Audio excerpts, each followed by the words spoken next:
Welcome to another episode of Chad and Steve Have a Podcast. It's been a minute and we've missed you, and we certainly appreciate being here with you today because today is a very special day, and long-time listeners to the podcast will recognize Kevin Espiritu as the guy from Epic Gardening. People who have searched out gardening information on YouTube will recognize Epic Gardening as one of the best gardening channels on the platform, with over 150 million views, almost 2 million subscribers. And if that isn't impressive enough, Kevin and the team over at Epic Gardening are coming off of their biggest view month ever in July 2022. Is that really true? Not mistaken. I didn't know that. We'll talk about that and a whole bunch of other stuff, but put your hands together and welcome back to the podcast, Kevin Espiritu. Hey, Kevin. Thanks, guys. Appreciate it. Am I the all-time most hosted guest now? I think so. Yeah, I know. We just want to talk. We just like to get together and chat about everything. I love it. I love it. I'm social blading myself right now because you said it's my best view month ever. I guess that's true. So let's go to the official statistic keeper of YouTube statistics. And I see your bump in May of 2020 was 8.9 million video views in last month. That's crazy. Over 11 million. Over 11 What do you attribute that to? I think we all know, guys. It's the YouTube Shorts. It's the Shorts. It's the Shorts. Yeah. I was just pulling up the stats. Last 28 days, Shorts 10.2 million views. Normal videos 3.7 million views. Now, we had you on the podcast when I think you literally just had pushed the button on your first ever short. Yeah. I don't know, and I'm worried about the video flow, and I'm worried about if it affects the other. And that's been, I got a bunch to say about that as well, but I would love to hear what has the experience been like? Yeah, so I saw you do it, Steve, and I saw yours literally everywhere in my short shelf for a while. And then it's like a cheap suit everywhere. You were there, man, but your stuff was great. And the crazy part is I was on TikTok in 2019, and then I was on Reels on Instagram as of basically February of last year. And I knew Shorts was around, and I still didn't really put any effort into it. And I think I was just scared to jeopardize the main channel. And that's my sort of if I have one platform that's my baby, it would be the main YouTube channel. Yeah. So it's what if something happens to it? And then I went to VidCon, I don't know, a couple months back, June maybe, and I was looking at all these literal kids that have made their lives from short form, right? From TikTok to Instagram to YouTube Shorts, then to YouTube long form. And I ran into a guy at YouTube, and I was like, hey man, should I just be throwing my TikToks on Shorts? Let's just get real here. I know you don't really want to say it. And he's like, honestly, that's what all these kids did. And they're all sitting at 10 million on TikTok. And so I'm like, you know what? I'm going to go cherry pick my best TikToks, the ones that have gotten, let's say, 700,000 views or more, whatever the threshold is. I'll download all of them over the last 2 years. Some of them won't make sense. Some of them will. I'll schedule 3 a week, and I'll just let it rip and see what happens. And that was maybe a month ago, a little bit less, and they've racked up 15 million views. It's crazy. It's just dumb. It's just, and it's content I've already made. It's people that haven't seen it because they're not on TikTok. They hate TikTok or whatever the case may be. And it's just, it's contributed. Let me see if I can pull it up, but the Shorts content alone, if I just click on that, has contributed 33,000 subs in the last month, off of 10.2 million views. So obviously the view to sub ratio isn't that strong, but that's subs that I wouldn't have gotten otherwise, Do you think that everybody says, short form content is here. Everything is short form content now. And do you think that this is okay? Are you okay with that? Or do you think... No, I mean, are you doing it begrudgingly? Well, no, I'm not doing it begrudgingly because I like to think I saw TikTok a little earlier than most,? And so I was like, look, there's going to be people who want to garden that are young. They're not typically consuming my long form educational content on YouTube. So I'll go to TikTok and then I'll go to Reels. And I think it's just the way to reach that segment now. And then what you do, at least what I've seen, the people who've been short form first, because it's crazy. I'm sure all of us are sort of the OGs in YouTube, or at least Gen 2, call us. I started in 2013, anyone before that was maybe Gen 1. All of us, we kind of grinded it out. It took a long time to get to 1 million. And all these kids, they go short form, they'll get to a couple mil on TikTok, and they'll go to YouTube, and then they'll learn how to do long form off of their shorts, and their audience just naturally migrates upwards. So it's a total inversion on the form. And so that's, I guess, the way that it's happening right now. See, I think that when I look at woodworking videos, short form videos, and I'm talking mostly about Instagram here, the Reels, because that's probably where I consume most of that. Mm-hmm. It seems to me like they're becoming just garbage. I mean, and I'm there's some people who are making decent Reels in my space, but a lot of them have kind of adopted this real like childlike format of like they just do the voiceovers of like some silly thing, and they're lip syncing along with it, and they're getting all these views. And I think, wow, is this what woodworking has become? It's kind of awkward and embarrassing to watch, I think. Yeah, I would actually totally agree, Steve. Like, there's a guy who's blocked me on every platform besides, I think, YouTube, in the plant space, because I was like doing on TikTok, you can like stitch a video and you can react to the 5-second stitch. So I reacted to a couple because he really is that. Like, he's super loud, super obnoxious, crazy cuts and sound effects. And then like fully over half of his advice in the plant world is just blatantly wrong. Like purposefully, he's got to know it, you know? So I got blocked, but basically he's seeing incredible growth. Like, I believe he's bigger than Epic on TikTok and YouTube. But then the question becomes, for what though? Because he has, at least to my opinion, like no greater sort of like mission to what he's doing. So he has like a couple random books he sells, and that's about it. And he can't, like, his only machine is churning out the only thing that's worked for him. The problem, it's like how you start is sort of how people know you. And he's kind of screwed now because he's started on this like flashy zero substance format that he can't escape. Yeah, where do you pivot to, and how do you sustain? What are you supposed to do? Yeah, how do you make a living off of that? I mean, because they're not paying well, and if his only source of income is just maybe a couple of books, those aren't generating a lot of income. You know that. Yeah. I mean, I think he self-pubbed it, so he gets a little more margin on it, but still, like, well, it's just not like. I mean, look, you guys, you have a course, Steve, Chad, you've got a product empire with your wife, right? Like, that's what it's about. Like, that's, at least if you want to build like a business off of YouTube, right? And so I think your point's totally correct, Steve. Like, I think the algorithms are so juicy right now. People are figuring out these crazy formats that work. Like, I don't know if you guys have seen it, but I've seen this format where it's of automated voice reading a Reddit post. And then someone jumping on Minecraft blocks in the background, which is like, it's like weirdly engaging, right? They figured it out. The concept, the prompt is engaging. It'd be like, I cheated on my wife and now she's threatening to kill me or whatever. And then it reads the prompt. And so you're like, okay, I kind of want to know what happens. And then the satisfying jumping in the background makes you be like, I have something to look at too. So they like totally hacked it. But what's that person who's creating that account actually going to do with that engagement? There's nowhere to throw it. You're just proving that people can be like preoccupied by like dangly shiny objects. Like, we really are getting to the point where like we're analyzing video content in such minute detail where we're just trying to find repeating patterns or colors, and it's so far removed from actually trying to like express an idea or share an opinion or make a point about something.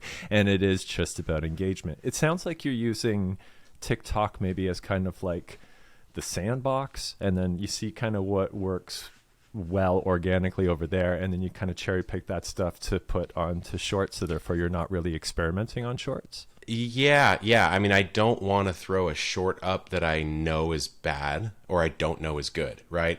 And so TikTok is way more forgiving. There's way less sacrifice, because if it doesn't do well on TikTok, it just doesn't, and it's not like people randomly unfollow you or whatever. So TikTok's kind of the proving ground. And I've even thought, like, you know, we just put one up about, does every fig have a wasp inside? Because fig wasps are how some figs, at least, are pollinated. And so this myth goes around. It's not even a myth. It's just that, you know, half the figs we normally eat don't require the wasps. So they're technically not in there, but they could be in theory. They're just not. And so I go, okay, this popped off on TikTok. We put it over on Instagram, did well.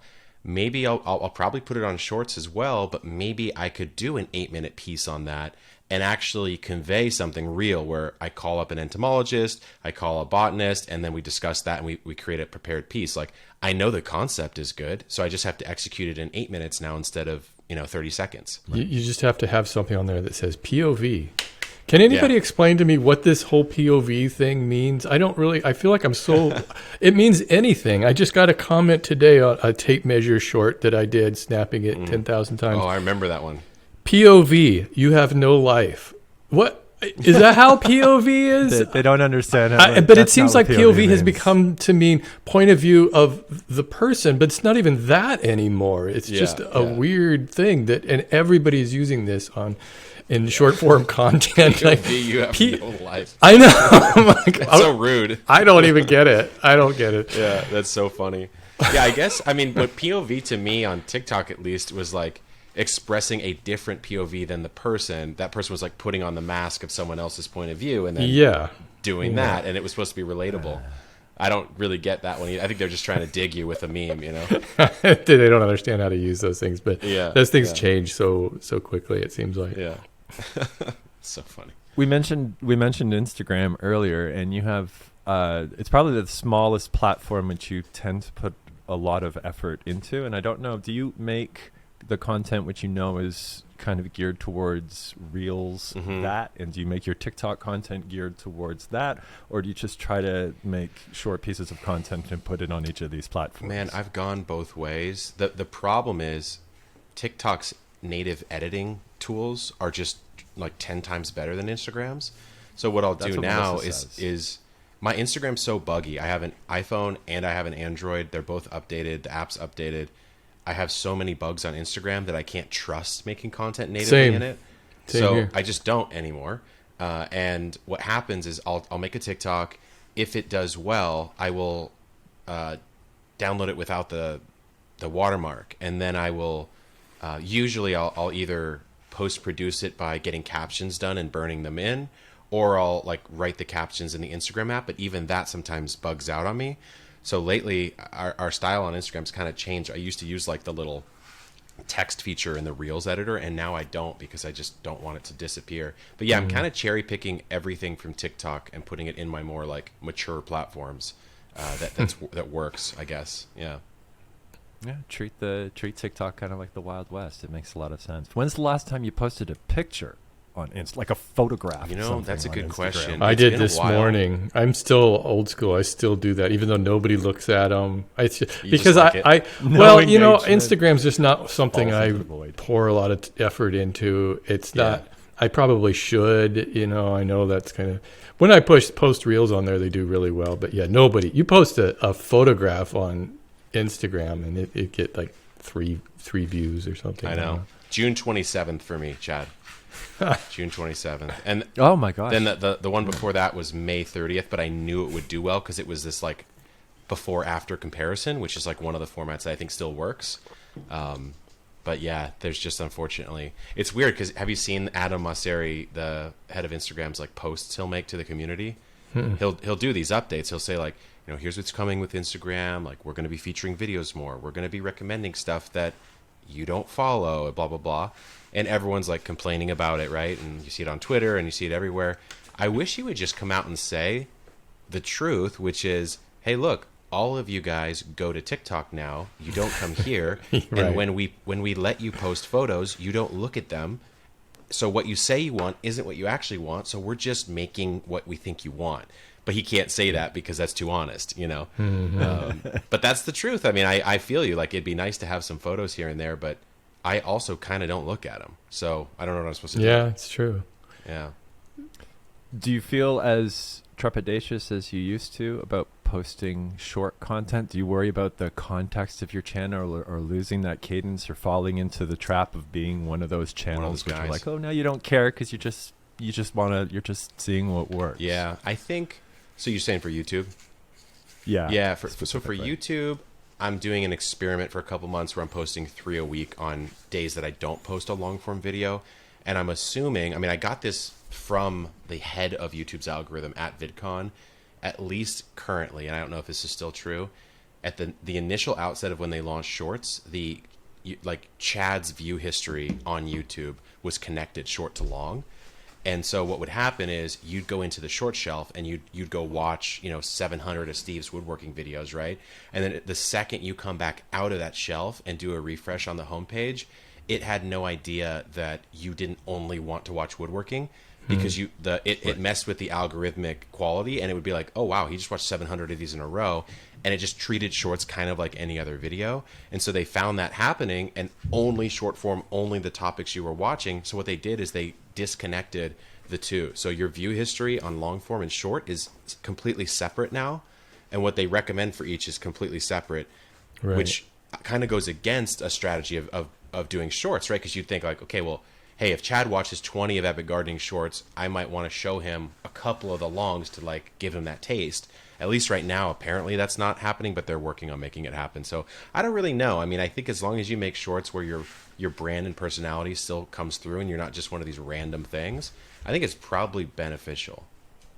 So here's what I've been experimenting with is I've started posting full-length YouTube videos on Instagram as a reel, but even though Reel has a limit, you can still post them in the Reel format. They show up in your Reels section, but it's like a 7-8 minute video or what. I think you can go up to maybe 10 minutes or something. And so I put it in that vertical format. I don't adjust it. It looks like shit. It's all like, my face is half on in some shots and everything. I don't care. I thought I'm just going to post these, see what happens on there. They do great. They get a lot of views, people commenting on them. It's kind of weird, and I just think that for a long time I was of this mind that if I make a video, the whole idea is to get people to watch it on YouTube, because that's where there's AdSense and everything. But if I post a link or something somewhere else saying, hey, I've got a new video on YouTube, it's basically worthless. Nobody's going to take the time, or a few people take the time to go, oh look, because if they are already following him on YouTube, they already know that. They don't need a reminder on Instagram. So I figure just post the whole thing. So I post these videos on there, and the comments are all like, oh, this is great. I love seeing this video. And so these are people who never even knew it existed on YouTube. So it's a totally different audience. No, but I'm going to keep doing that. I agree, man. Like, I think the biggest mistake, in my opinion, that creators make is they have a platform they hold precious, and then they use the other platforms to tell people about that one. Yeah. It's like, look, I'm on Instagram. I don't want to go to YouTube. And so I'll either I never say we have a new YouTube video unless it's a special one.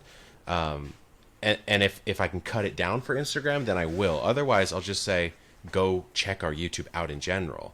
And I'll let YouTube's algorithm tell them when the video comes out, I think that's like, it's one of those things that like creators think the audience cares about, but they actually don't. You're right. Because if I go if I go to someone's feed, I'm like, okay, cool. Like, I don't care. I was just seeing what you're doing in your stories. I'm not going to stop my whole life to go watch your video. I'm not going to do 2 extra clicks to get go into the YouTube. And the thing about it is in like Instagram, if I'm there and I click like a link in the bio or something, it opens it up in like a web browser or something on my phone. It's not even the YouTube it opens it up in like app. an Instagram. Yeah, exactly. So it's really the weird. Experience is bad. It's really bad. Yeah. So there you go. Post full videos. I also remember people telling us, like, don't put clicks in between kind of what you want people to do. Don't give them, like, don't go on Instagram and, like you're saying, hey, go over to YouTube to do something. Because also algorithmically, Instagram doesn't want to promote that content on its own platform. So you're hindering your content just by talking about off-platform content in the first place. Do you still use Facebook for this purpose? Do you still upload because I know, Steve, you were doing that for quite a while. Do you still do it as well? So Facebook, I have Jelly Smack that handles that whole thing. I never even really. Yeah, it's finally starting to pay off. It's doing pretty well, and they just cut the shit out of my videos, and they look horrible on there. But I guess whoever's watching that's on Facebook loves to see that stuff. That's crazy. Yeah, Jelly Smack keeps emailing me. Yeah, it's doing pretty well. They want like a percentage of my shop revenue on Facebook, and I'm like, look, I'd rather just learn how to cut videos like you guys than give you the cut, for me at least, because I'm not giving you 8% of my store. That's just stupid, But for like a beast, like a Mr. Beast or whoever, I'm sure he has a bespoke deal. But like if you weren't using Facebook and then you are with Jelly Smack, I think it makes total sense. I started square cropping our YouTube videos and cutting about 50% of the meat out of it, putting that up on Facebook, and that's done way better than just porting the YouTube videos over. Right. Yeah, and that's what they do is they like totally optimize them. They'll take an 8-minute video and crop it to square and cut it down to like a minute or whatever Facebook, demands. And I don't here it is again. I don't really understand Facebook, how it's still so relevant to all these things. And yet when I talk to individual people, I don't really know anybody who uses Facebook on a regular basis, but maybe it's just a self-selecting kind of thing. I don't know. Yeah, I mean, for us in gardening, obviously the older audience skews there.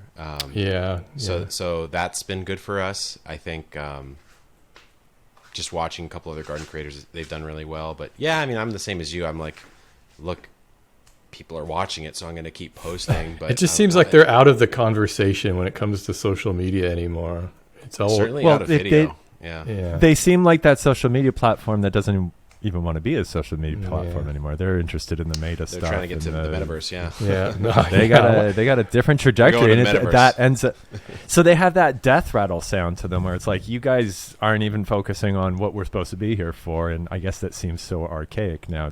But however, you're still actively putting stuff out there, and you're designing it for that particular platform. And I remember not too long ago, I saw a tweet exchange that you were involved in, and someone, just a random Twitter question where it was like, if you could have, what was it? It was like 1 million YouTube subscribers, 10 million, let's just pick some random numbers, 10 million TikTok followers, 5 million Instagram followers versus 1 million YouTube followers, which one would you pick? Yeah. And you were like 100% hands down, I would pick 1 million. Like, YouTube would always be my choice. That is still true today. Yeah, I think there was a couple of questions I answered like that, because I love getting into weird, not like arguments, but like debates or whatever. Only on Twitter does this kind of I know. Well, it's just like I just have a certain perspective, and maybe I'm wrong, but I have a certain perspective on like creating and content platforms and stuff. And I think the question was like, would you rather have 100,000 email newsletter subscribers or 1 million Twitter or 1 million YouTube subscribers? And I was like, I knew the bait of the question. The bait was, you own your list, so you own the 100,000, and you don't own YouTube in case something were to go wrong. But I was like, it's short-sighted, because the optionality and the second order sort of growth effects on YouTube are so much stronger that one thing can build the other. You cannot build, really, in my opinion, the YouTube from the newsletter. You can easily build the newsletter from the YouTube. Yeah. And there's an algorithmic monster at play that's going to help you scale even further. So I thought it was a short-sighted question, but I got why he was asking it, Have you seen these gardening channels? Well, I was looking at some of your content and searching gardening, and so now there's these, like, you probably know about these women who are just like, it's basically softcore porn gardening. It's like its own thing now. I don't know what to call that category, but there's definitely some thumbnails that make you like. And the whole video is just geared towards they're just totally sexualized, and it's just like that's titillating R-rated stuff. It's for people who don't know the rest of the internet exists, and Can we get some channel names just for research purposes? Wolf of the Wild is the one that I can. There we go. Wolf of the Wild. Yeah, no, I know. And the comments are hilarious because it's all just guys simping. They're like, I really like your gardening content. They're trying to be like the guy who rises above the content. Even I know most people are here for that. I'm the nice guy. I'm the one. I'm the one who actually sees your tips. Or whatever. Yeah, I mean, look, like, it's this whole thing of, like, if you have to think of everyone has their own goal, right? So, like, whatever. She's doing what she's doing. I really could care less, but I always end up thinking from my own lens. I always end up being like, okay, well, whatever you lead with is what you're known for. So how are you going to build a significant business off of that? But then I go, okay, well, not everyone's actually trying to do that, so that's fine. She's getting followers, probably pretty good AdSense, judging by the amount of she's probably banking. She probably has a couple other accounts that are a little more subscription only. So it is what it is. Yeah, but no, it's a thing. Follow-up question: are you planning on doing any of these videos? Breaching out into a new audience? You know what I did do is I did in garden world. It doesn't sound real, but there is a holiday called World Naked Gardening Day. And I did a pose in my garden. I like actually posed with like a water can in front of me or whatever. But Oh, that's perfect. that's the only thing I've done like that. But no. Hey, getting to your channel there, I really like what you've done with bringing in your other, like, I guess, co-hosts, right? People who are also presenting. You've got, is there a total of 2 other people now? I saw it on your recent video. A third coming soon, hopefully. It's a real nice blend, and you've done this in such a way that it wasn't jarring. It's not like, okay, where did Kevin go? You know, all of a sudden you're there, that another guy takes another topic, and so forth. Well done. It was the most scary thing I've done, I think, for creating, because obviously, I mean, we raised some capital for Epic, so that kind of changed our ability to execute certain things.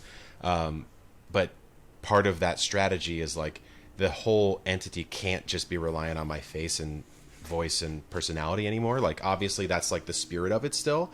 But if it only is that, then, you know, if you're raising money or if you ever wanted to sell a portion of the business in the future or anything like that, like, you kind of can't. You're sort of just stuck, you know? And so trying to turn it into more of a group, like Bon Appetit with the Test Kitchen or some of these like sort of culinary groups or whatever, I'm like, I think that's the direction. Plus in gardening, it makes so much sense because I only know so much and I only live in one place and I only have the space I have. And so, you know, Chris up in Vancouver, she has a different growing area, growing zone, different horticultural knowledge. Hopefully we're bringing someone on for ornamentals and flowers soon, which we do, but we don't do all the time. And so even creating like secondary channels or properties around that and having her come into the main stuff, but also have her own world that's a sub-brand of Epic, I think would make a lot of sense. Plus it just like relieves some of the pressure off of me too.